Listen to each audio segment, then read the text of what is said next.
Homesickness for me is missing your, I guess, like missing the feeling of being around with your loved ones.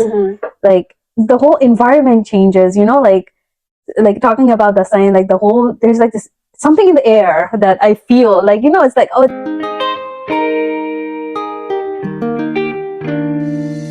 When I open my eyes in the world, father and mother wait for my first word and they... Hi everyone, welcome to our podcast in the left side of mind. We're so happy that you pressed play, and I'm your host Regina. and I am Ashmita. On today's episode, we will be talking about homesickness during the festival season. So how about we start with, how was your dasai? Mine dasai this year was pretty okay. Like, we didn't go to any of our friends to celebrate it, but we did like a small gathering. So it was really nice, like, being able to tap into that culture. And I talked with my family back home, and yeah, that was it for dasai. How about yours? Mine was just okay. Didn't do anything specifically, just played cards with a few of my family members, and I think that's about it. Not like, it's not like before when we were in Nepal and then we celebrated. So it's just one of those festivals now that I don't want to, like experience it because it's not the same anymore. Exactly. Yeah. So to give you guys a context, we're both Nepalese, and Dasai is a major Hindu festival celebrated in Nepal, and people of like Nepalese origin in various parts of the world. So when explaining Dasai to first-time listeners, it's really one of the most widely and important celebrated festivals, and it goes on for like 15 days. And back when we were in Is Nepal, it 15 or is it 10? I think it's 10. 10? Oh, yeah, okay. That's only 10, right? Yeah. 10. Okay. Yeah, so like we used to get like a long holiday break with like work, school. So it's like Christmas and Thanksgiving combined, right? It's our Christmas. Yeah, That's actually how I explained it to people. Same. So it falls in the lunar month, typically in September or October. Yeah. Right? So kind of like nearing Halloween, and like people come together to celebrate. We honor our elders, like we play cards, we buy new clothes, we make food. So, and it's really rooted in like community and just getting together, and receiving our blessings from elders. It's also marked by feasting on traditional foods like mutton, goat meat, and flying kites.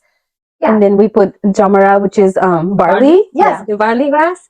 And then we also put like tika, which is a mixture of rice, yogurt, right? Yeah, and sugar, which sticks on our forehead. So if you guys see like any Nepalese people with like red dot, red tika. Red, and also there is a community who put white. Yes, white. Yes. So Dasai has a really important cultural and social importance for us Nepalese, and it's time for like family reunions, strengthening bonds, and expressing gratitude. And we really miss. I'm homesick already. Sorry, me too. So yeah, we've been away from home for like 8 years, and hopefully we get to go back home, to celebrate. Because this is really a part of our culture, and houses are cleansed, an invitation to like bring newness in our life, kind of, and celebration of victory. So that's how we explain the same. Yeah, it's like but when we were kids, it's mostly about like, holidays that you're getting, right? Yeah. But then there's assignments. Oh God. Are you the person who does the assignment before the holiday starts, or like on the last day? Before. I think I'm the last day person. Before, yeah. Oh my God, I used to struggle. And then get yelled at from my mom all the time for doing the homework last minute. Oh, I know. They used to give us like assignments where you could solve, the question and answers, right? Like quiz. The education system in Nepal was like tough. Yeah.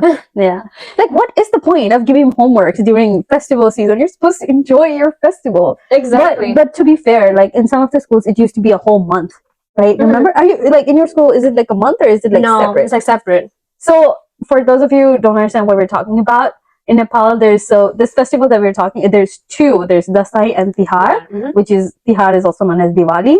Oh yeah. Yeah, I think people will more know Diwali because it's actually celebrated in American workspaces as well. Yeah. So you get like 5 to 7 days. It depends on like what school or you go to, but it's 5-day celebration. But few places also do 7. And oh my God, those are the best days. Right. So how would you say, like, what's homesickness for you? I know a lot of people who are migrating here, And not only Nepalese people, there's people from like South America, Central America, or like even Europe who migrate here, and during festival season, Mhm. they really miss home. So how would you define homesickness and how it impacts our, emotional well-being? Homesickness for me is missing your, I guess, like missing the feeling of being around with your loved ones. Mm-hmm. Like the whole environment changes, like talking about the sign, like there's like this something in the air that I feel like, it's like, oh, it's a festival season, your family's together, you're making flowers together, Oh, yeah, marigold. I think that's what I miss. Yeah. Like.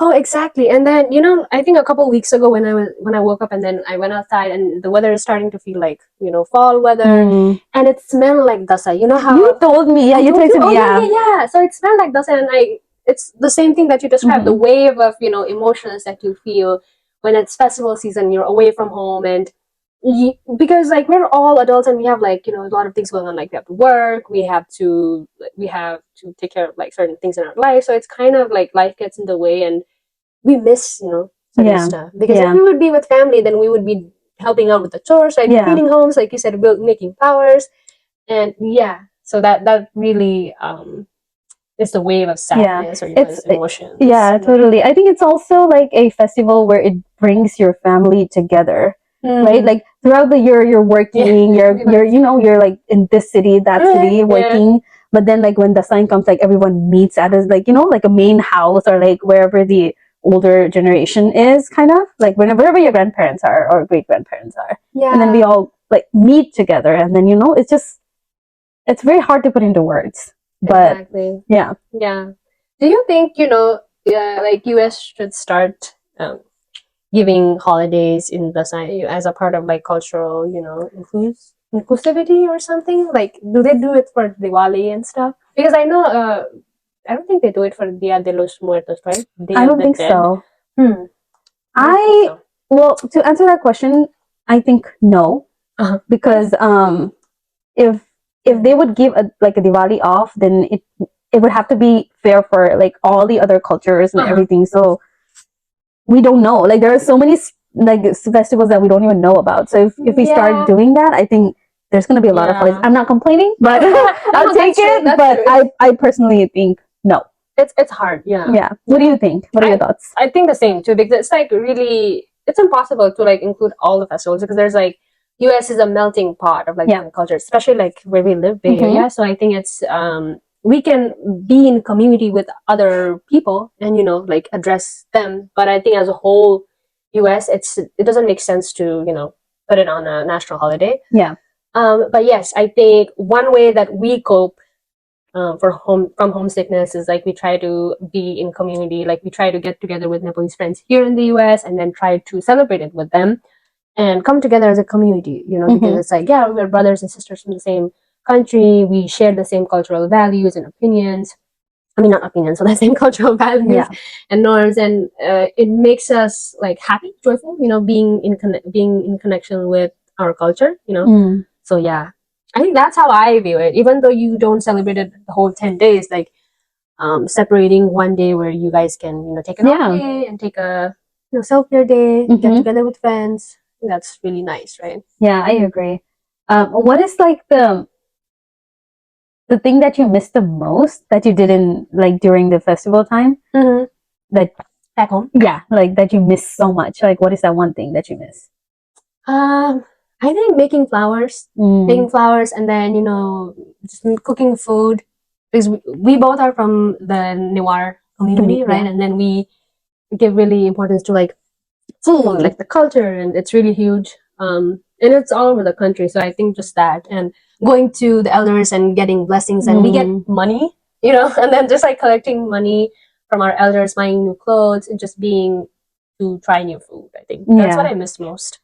Do you guys put tika from everybody of your family or just the head? I think everybody.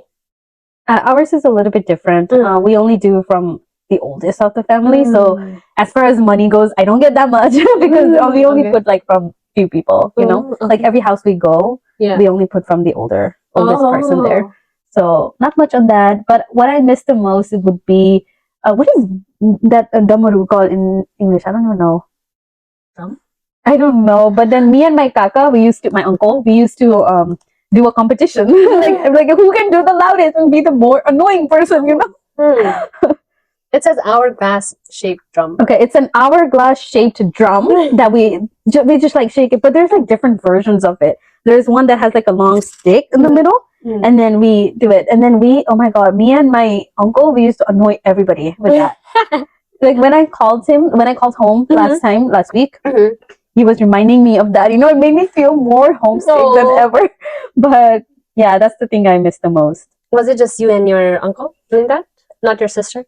No, they do that too, but we do it to annoy other people. You know? Oh. Yeah.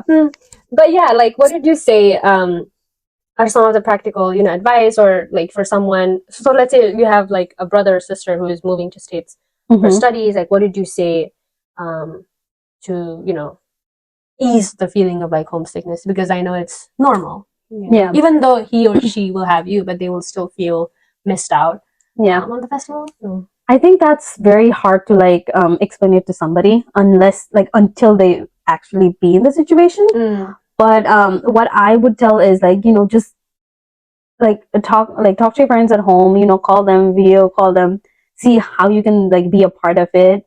The other thing would be just like getting involved in the community a little bit, and then just celebrating how other people, like it's kind of fun too, like I have my uncles and aunties who celebrated like in a different way, so it kind of is like knowing a little bit more about culture, maybe like some things that you're not going to learn in Nepal too, because in your family you're only doing the same thing over and over again, right? But then when you're with the other community, you're learning something that the other families do too. I don't know if I'm making sense, but no, yeah, I think that's how I would look at it. I mean, you'll definitely miss home, but that is one thing that I feel like it helps me. Yeah, and I think what you said is so true, because when we moved to here, like we're trying to, assimilate to the culture here too. Like, we know about Thanksgiving, Christmas, we know about like Halloween and other stuff. So I think it's being able to embrace your own cultural roots, not forget that. Because one thing my parents say, like, don't forget where you come from, and my sister was like, yeah, you can grow your own, like jamara, the barley thing during Dasai, and I was like, yeah, or like even separating a separate space for like for God, for God, like your altar, and having a unique space in your home where you can just sit down, meditate, remember your ancestors, remember your gods, and or even your family, so that can be one way of doing that. And then planning ahead with your local people, like as in local group who are already in the States from your home country.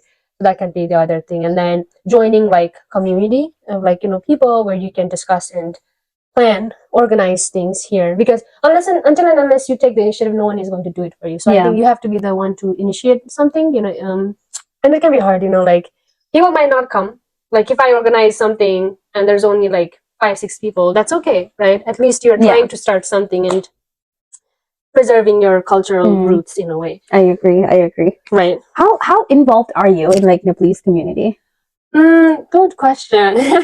I think like I am in several groups, so like my therapist said I should be the one organizing. Like I told her, yeah, I'm really homesick, and then since most of the events are like far away from where I live, I cannot like join in person. And she was like, yeah, why don't you start something locally in your own town, your own city? And I was like, yeah, I should do that. But it's like I said, you have to be the first one to start. And there's a lot of Nepalese in where I live in Concord. So I think, yeah, I would say I'm pretty involved. I just don't go to events in person because of like work and stuff, like commitments. But if it's priority to you, then why not, Yeah. How about you? Not at all. I know. I preach a lot, but I don't practice it. No. I don't know. I'm just not very much like community focused, I would say. I have my auntie that I go to a lot. I have my uncle in Boston who I celebrated Diwali last year. Oh, yes, you went. Yeah, it was so fun. Like they have a very big community of like 300, 400 people celebrating together. Yeah. It did make me feel like, oh, I should be more involved, but I don't know. I am not very much involved right now, but I think we should do something for Bihar, right? Yeah, we should. Yeah, one of my friends is saying like they're trying to go to a temple, and I told her about the Goomba. Oh, It's like a Buddhist temple, so maybe we should try to invite more people and yeah, reserve something, yeah, right? Yeah, I think we should. create our own space. That's how it all starts, and that can be a starting point for something. I'm Yeah. excited. Let's do something for Let's sure. do something. Yeah. Also, like cooking, your traditional food, like Nepalese food. I know you cook a lot, so no, Not the best cook. No. no. Seriously, I feel like I've lost touch with like my cooking skills, because back home, like I used to cook every day. Me and my sister, we used to take turns, and I used to cook pretty good, like chicken, dal bhat tarkari, which is our staple, food. But here, I'm like, oh, I don't even know how to cook lentils. It's like simple dish. So it's like I think, yeah. I think that's because you're involved with a like a different community. Your partner's from different country, Yeah. so balance, I guess. I know. So yeah. whenever I cook food and it's not good, he's like, "You don't know how to cook food." I'm like, "No, like it's just." I don't think it's not that you don't know. I think his taste buds are different. I don't think it's you. It's him. That's what it says. You guys, but I think it's just because like the taste buds are different. I don't think it's like you or anything. I know. For me, I never really cooked in Nepal. Honestly, we come from we come from a joint family, so it's tough like to work that way with a joint family.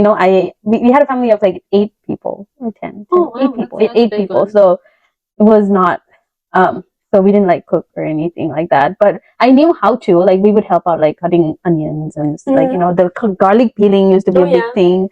But cook not really. I think I started cooking after I got to America, actually. Okay, she made a really good like toast with feta cheese, avocado. That's Americanized. It's not Nepali food. Yeah, but just not Nepali. I like to do like a fusion of food. I am not like a full Nepali person. It's like yeah, she's become westernized. I blame her. Excuse me. So, how do you think people should go about like starting something in terms of celebrating festival? Do you think they should go into Facebook and find like local communities, start building connections with each other, start sharing information? So, how do you think people should go about it? I think the Facebook thing that you mentioned is definitely a way to go. If you are a extroverted person, definitely make the first steps. Okay. For a person like me, who is not really extroverted, that's not going to work for me. What I think is what you should do is you should research a little bit about, not about like how to do things, instead like learning about what's the story behind it, like why. Oh, like why you do that. Like maybe it's for like let's say to do like a social service, just for an example. Maybe like you don't have to do the same way. Maybe you can donate something instead. That makes you feel better. So I think it's about the whys rather than how on here.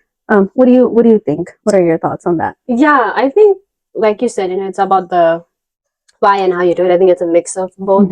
And for some people who are just moving to the States, even for like studies or work, it can be really pressuring, stressful. And for a lot of people and for a lot of immigrants, it's like they don't realize that because they're like too caught up on like, oh, you have to make ends meet, you have to study, you have to work, you have to take care of yourself, you don't even have time to talk to your parents. But I think I highly encourage them to just take that time to seek support, like find people. And even if it's only one person, you guys can be a pact, like be a team, and then start like looking out for each other, start looking for people who are interested in your culture, or even like find people from your country and like make connections. And yeah, I know it can be weird like making those connections online, but they're really helpful. And especially like you can go on meetup.com and start something. Never heard about it. That's something like where you meet new people. So even if I move to a new state, let's say I move to Colorado, like there's tons of Nepalese people out there, and I can go and meet up and then start something, organize something, and like create a network of Nepalese people and start hosting. I can be an event planner, and it doesn't have to be that big. It just takes one small step. Right? I really liked how you brought up Facebook on this, like how social media can play, a big part to ease your homesickness. Exactly. We're from Bay Area, so we have this like a Bay Area channel that I'm not sure if you're on. I think you're on there too. The whatever it's called, United States Bay Area or something like that. United Nepalese and Nepalese Bay Area. Those are really like helpful. They post really good stuff. Like they also posted about like how they're doing some like they're organizing this festival here, like to attend here. The Nepalese concerts are going to be here, yeah. you know, right? Mm-hmm. A lot, like even jobs, like Yeah. if you need a job but you're like not comfortable to speak up or outside, or you know, you're not like, I don't know if I should say this, but you're not like legally present, or you don't have your documents yet, Yeah. but you still need some little bit help. You know, you can do like the babysitting, just like small help outs, like just to like take on your day to day life. I think they post stuff like that too, which is really, really helpful in my opinion. Yeah, same like you said. You know, I want to give a shout out to those people who are like starting their entertainment agencies, Mhm. meaning like there are a couple of people like making groups, and then in the Bay Area, like, and then they're promoting Nepalese culture. Like they host Nepalese festival events. They bring in Nepalese singers, bands from Nepal, and then they are bringing in the culture and providing, you know, sense of joy, a sense of like fulfillment for the people who love Nepalese culture, for Nepalese here. So I think that's a really big step, and really kudos for them, because they're like out there reaching out to people and hosting events, bringing in the people together, and just staying open-minded, you know, like, because I know it can be hard to meet new people, but once you go to one event and then you meet new people, and then you're going to keep meeting the same people, and that's how you build connections. Because it's a small, you know, world. And yeah, I feel like don't hesitate to reach out to friends, family, and even like take the first step to message someone, you know, and they're really helpful. You know, people need people, and I think they're willing to help each other out, especially at times like this. You know, if you're someone who has just moved to a new country, and I would say just use technology to your advantage, and don't get sucked into, you know, that rabbit hole of like, you know, missing home, or like, feeling like you're missing out, right? Yeah. Like it's a social media for a reason. It's like to be social. I mean, coming out from me, but like, but if I need it, I really need it, I'm not going to hesitate, you know? Like I haven't been in that situation where I go down in that rabbit hole, you know? Maybe that's why I haven't reached out. But when I first got here, I did reach out, you know, like whether I felt comfortable or not. Like I didn't care about he's going to say this, she's going to say this. I reached out.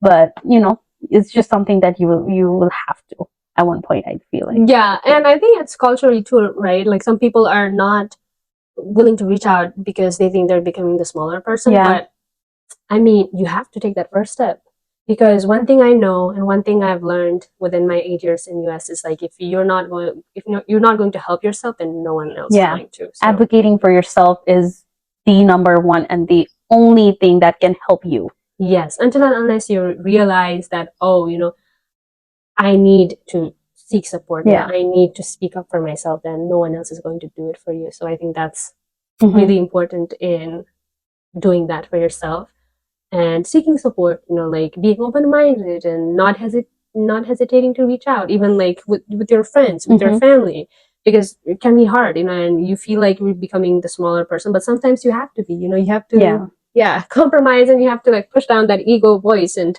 if you're going through a difficult experience, like just, you know, embrace it, and it can be an opportunity for like your personal growth. And then like 90% of the time you're not even being a small person. Exactly. It's just in your head. Like, get over it. No, I'm just kidding. But it's honestly true. Like, you know, you might feel that way, but it's not true. Like, it doesn't have to be true. I don't know. Yeah, absolutely. Like, exactly. Yeah, true. Everything you said. So, yeah, there's a lot of things that you have to keep in mind, you know, especially as someone who is planning to move to a different country, because you're like leaving your culture, you know, you're leaving your friends, family, people behind, and like starting a new story, you know, starting a new life. And seeking community, finding people, building those connections, that is what keeps you moving. Yeah, because we need that connection, and no man is an island, right? So don't hesitate to reach out, like we said. Is there any like a coping mechanism that you use that you want to share? I think, these days I sometimes like journal if it's too hard, but I've been like talking with my parents, and sometimes they talk, you know, sad stuff, you know, so I'm like, oh, like, you're not here, like, when are we going to see you, stuff. But I try to, you know, change the topic and be like, yeah, you know, I'm here, like, let's celebrate, and like stuff like that. But yeah, I try to video call my parents, I try to stay in touch with you and my friends here, and do something, even as a light celebration, you know, we come together, we play cards, we eat good food, we talk about life and stuff, you know. So it's like, being a mature, responsible adult, and True. taking the steps that move you to success, to your Yeah. personal growth. Because before we would be talking about how sad, depressing it is, and like Yeah. how we're not doing anything. But now it's like we've become a mature person, like Yeah. responsible, and we're like doing something, Mhm. like, and we know that we are going to build something and leave a legacy for our Yeah. people. So that's how I go. I agree. I address those, feelings of like sadness and You let yourself feel first. Yeah. waves of emotion. So I journal it out, and then I try to do something for myself. I'm like, Mhm. I'm not going to let myself sit in this, Yeah, I love it. Yeah. That's honestly how I feel too. What I've been doing is like giving myself like two options. For example, right? This is what I practice when my tire when I got a flat tire. So I have two options at this point. So one, just get over it and then just have someone come and repair it. The other one is sulk, be depressed about it, and then have someone come and fix it. So definitely I'll do the first one, right? Like just there's a problem, and then what is the end goal, and then give yourself solution. Like I can do this, I can do that, and then whatever fits best for you, you do that. I love it. That's what I do. It's like there's no point. Yeah. Don't waste your time. There's no point in like sulking anything, because the end goal is you are gonna have to get someone to fix it, right? Yeah. So might as well just do it now and then fix it, then rather than go home, cry about it, and then I was so proud of myself. No, I love it. I love your, perspective on that. Because sometimes you can go down the rabbit hole of like, oh, why is this happening to us? Why is this? Don't get me wrong, I do go down the rabbit hole sometimes, but I try to, like, whenever I'm like conscious about it, I try not to. Yeah, true. And I remember, like, one of my friends said it's a choice, so everything in our life is a choice. Like, we moving from Nepal to US was a choice, and we are addressing it, so like we can either be sad and depressed and do nothing when we're homesick, or like we can take the action to organize something in community, because there's a lot of people who are interested in it. So like we can either be in community or be isolated and sulk about it, right? So like, I know, like, if you also have a homesickness story, question, or specific situation that you'd like advice on, please don't hesitate to reach out to us, and feel free to share any resources in the comments in like Spotify, YouTube, or Instagram, and we'll do our best to address some of those stories and questions in our next episode. Yeah, definitely. I think we did one for our language or culture shock. So maybe next episode we can address your concerns and questions about like homesickness. And your experiences and inquiries mean a lot to us, and that's how our podcast keeps on growing. And they also provide like valuable insights to us, and we're a community, like we're trying to build community and help each other out. So I think that would mean a lot. And remember, you're not alone in this feeling this emotion. And if you feel homesick during special occasions and when you're living away from home, just press play on our podcast, and we're here to listen to you, share, and support each other through these challenging moments. So and if you don't feel comfortable like leaving a comment, you can definitely email us, talk to us on private. We're open to it. And then I would also want to say that if whatever we said today about the festivals and then how we cope with it, please just take it by the grain of salt. If it doesn't resonate with you, or if we offended you or anything, just take it with a grain of salt, because I know everybody has like a different way of coping and the different way of celebrating stuff.